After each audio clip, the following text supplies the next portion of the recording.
Morning. এখন ঘড়িতে বাজে ঠিক 11টা। আজকে হলো বুধবার, সাথে মা অন্নপূর্ণার পুজো। আজকে একটু বেলা করেই রান্নাঘরে আসলাম, যেহেতু সকালে এক পর্ব হয়ে গেছে, সেই জন্য দ্বিতীয় পর্ব নিয়ে আবার রান্নাঘরে আসলাম। সকাল থেকে আর কোনো ব্লগ বানাইনি, এখন ভাবলাম তোমাদের সাথে একটা ব্লগ শেয়ার করি।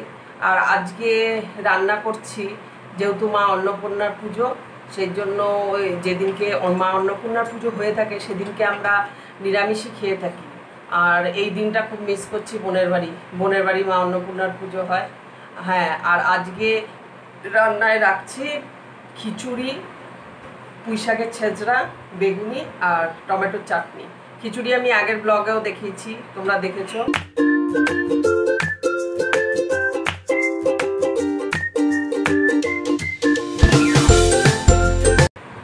এখানে এক বাটি পুরো ফুল হয়নি।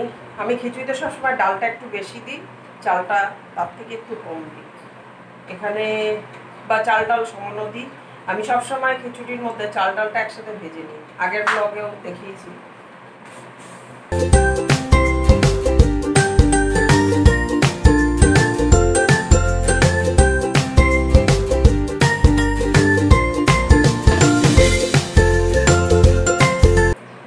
আর এখানে হাঁড়িতে জল গরম চাপিয়ে দিয়েছি। সত্যি আজকের দিনটা খুব মিস করছি বোনের বাড়িতে অন্নপূর্ণার পুজো হয়, যেতাম। আজকেও হচ্ছে, কিন্তু ওরা ঘরে করে রাখছে। খুব সুন্দর ভোগ রান্না হয়, খেতে খুব ভালো লাগে, ওদের বাড়িতে খুব আনন্দ হয়। আর সব থেকে বেশি আনন্দ হয় বিসর্জনে। জানি না, মা তো এবছর চাইলো না সব এরকম অবস্থা, সারা জায়গা জুড়ে এইরকম। তাই জন্য ভাবছি যে পরের বছর যখন ওর বাড়িতে পুজোতে যাব, নিশ্চয়ই এটা নিয়ে একটা ওর বাড়ির পুজো নিয়ে একটা ব্লগ বানাবো।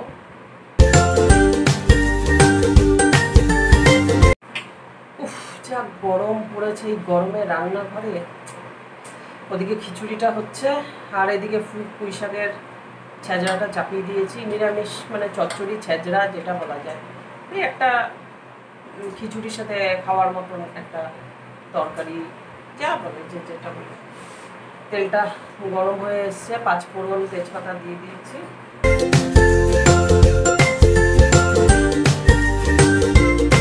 তো সাথে দিলাম একটু ধনের গুঁড়ো, একটু জিরের গুঁড়ো, আর লঙ্কার গুঁড়ো দিইনি, কাঁচা লঙ্কা দিয়ে রান্না করবো। কাঁচা লঙ্কাটা দিয়ে এবার ঢেকে দিলাম। ঢেকে দিয়ে পাতাটা এখন দেবো না, পাতাটা এখন দিলে পাতাটা যেহেতু নরম গলে যাবে, একদম পুরো ভর্তা হয়ে যাবে। তার জন্য একটু ঢেকে দিয়ে ডাটা তরকারিগুলো সেদ্ধ হতে থাক, তারপরে দেবো।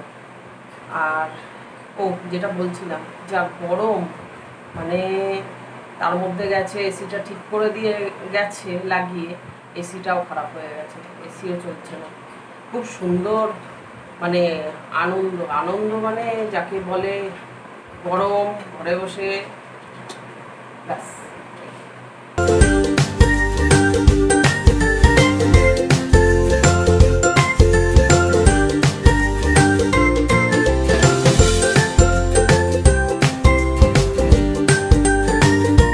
হ্যাঁ, বেগুনিতে যে ব্যাটারটা বানাবো, আমার কাছে এখন চালের গুঁড়ো নেই, তাই জন্য সুজি আছে, বেসন, সুজি, কালো জিরে, নুন, হলুদ, অল্প একটু স্লাইট মিষ্টি, এগুলো দিয়ে মেখে রেখে দেবো। অল্প সুজি, বেশি দিতে হবে, জাস্ট একটু ক্রাঞ্চি টাইপের খেতে লাগবে। চালের গুঁড়ো দিলে যেন কুড়মুড়ে টাইপের।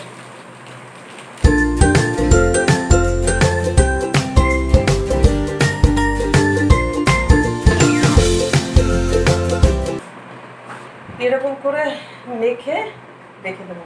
ঠিক যখন ভাজবো তখন বেগুনগুলো দেখা,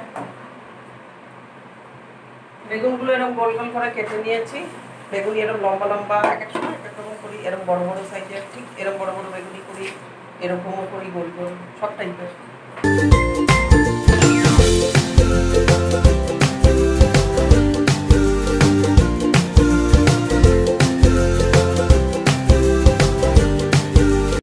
আমার রান্না প্রায় কমপ্লিট, শুধু চাটনিটা হচ্ছে। কি ঘেমে গেছি, যা গরম, রান্না করতে করতে পুরো ঘেমে গেছি। চাটনিটা টমেটো চাটনিতে শুধু টমেটো দিলে ভালো লাগে না, একটু টমেটো, খেজুর আর তেঁতুল এগুলো দিলে ভালো লাগে খেতে, তাহলে টেস্ট হয় চাটনিটা। নাহলে একটা কীরকম টমেটো দিলে শুধু যেন বাজে লাগে, শুধু টমেটো চাটনি খেতে ভালো লাগে না। আর এই গরম পড়েছে, আমের দিনে আমের ডাল, আমের টক, আমের চাটনি, আমের ওপর সব চলবে। আমি কিছু শরবত বলেছিলাম আনবো, শরবতের রেসিপি নিয়ে আসবো, তোমরা দেখতে পাবে শরবতের কিছু রেসিপি। আর কি বলবো, এখন একটু রেস্ট নিই, তারপরে আবার আমার বক আমার শুরু হবে, আবার শুরু হবে।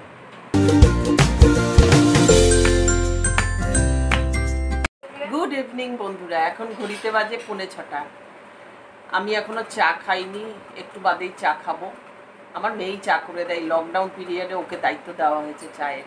আর আরেকটা জিনিস তোমাদের সাথে শেয়ার করতে চলেছি, রান্নাবান্না ছাড়া ছোটোখাটো একটা গুণ আমার আছে, সেটা হচ্ছে যে দেখাই সেটা। এই গেঞ্জিটা আমি করেছি,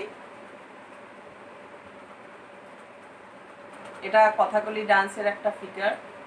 আমি শুধু মুখটা করেছি আর সাথে কিছু ঘুড়ি আছে সাইডে। এটা আমি আমার মন থেকে এরকমভাবে করেছি। এটা আমার হাজব্যান্ডের গেঞ্জি, ওকে বানিয়ে দিয়েছি। আমি ফেব্রিক বিয়ের আগেও করেছি ফেব্রিক। আমার হাজব্যান্ড যখন আমাদের বিয়ে ঠিক হলো, তখন আমাদের আশীর্বাদ হয়ে গেল। তারপরে ও আমাকে বলেছিল যে তুমি তো ফেব্রিক করো, আমাকে একটা ফেব্রিক করে মানে কিছুর ওপরে দিও। তা আমি তখন ভাবলাম ওকে কিসের ওপরে ফেব্রিক করে দেওয়া যায়, গেঞ্জি, পাঞ্জাবি, কিসের ওপরে দেবো। তখন একটা পাঞ্জাবির ওপরে ওকে আমি ফেব্রিক করে দিয়েছিলাম। সেই পাঞ্জাবিটা এখন আমার কাছে নেই, যদি আমি খুঁজে পাই পাঞ্জাবিটা শেয়ার করবো তোমাদের সাথে, দেখাবো কোনো একটা অন্য ব্লগে। তা ও আমাকে বেশ কিছুদিন আগে আমাকে বললো যে তুমি তো এত সুন্দর ফেব্রিক করো, তা তুমি সেগুলো আবার স্টার্ট করছো না কেন। আমি বললাম ঠিক আছে। তখনও আমাকে টি শার্ট এনে দিল। আমি বললাম ঠিক আছে, আমাকে এরকম টি শার্ট এনে দাও, আমি তোমাকে একটা টি শার্টের ওপরে করে দিচ্ছি। টি শার্ট, শাড়ি, বিয়ের আগে আমি এগুলো অনেক কিছুর ওপরে করেছি। তারপরে এটা তো এই কিছুদিন আগে করেছি, এখন আমি করব শাড়ির ওপরে। শাড়ির ওপরে আমি ওই জন্য ভাবলাম যে তোমাদের সাথে একটু শেয়ার করি। শাড়ির ওপরে আমি করব, তোমরা দেখতে থাকবে। কালকে কিছুটা একটু করেছি, স্টার্ট করেছি, পুরো করা হয়নি। এরকম করে এটা একটা লাইন মতন যাবে। এই ডিজাইনটা আমি পেন্সিল দিয়ে আগে করে নিয়েছি, তারপরে এটা যখন পুরো কমপ্লিট হবে তোমাদের আমি শাড়িটা দেখাবো।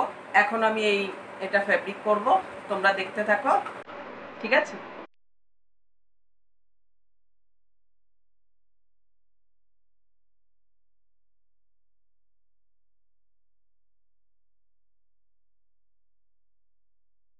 এরকম ফেব্রিক কালার পাওয়া যায়, এই ক্যামেলের, সেই ফেব্রিক কালার দিয়েই করি আমি।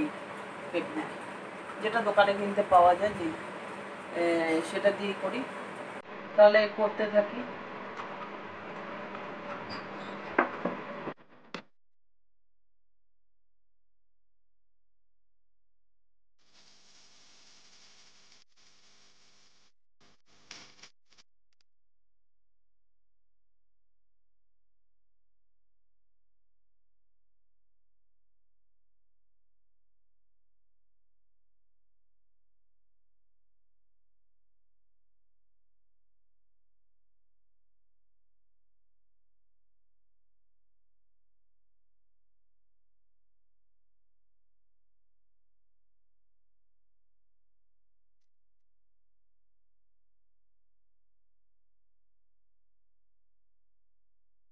আমার এই শাড়িটা পুরো কমপ্লিট করতে তো অনেকক্ষণ টাইম লাগবে, মানে একটা দিন যদি পাই এই শাড়িটা আমি কমপ্লিট করে ফেলবো, কিন্তু পুরো একটা দিন যেই শাড়িটাতে ধ্যান দিয়ে করব সেই উপায় নেই, নানান কাজ তার মধ্যে থেকে এটা করতে হবে।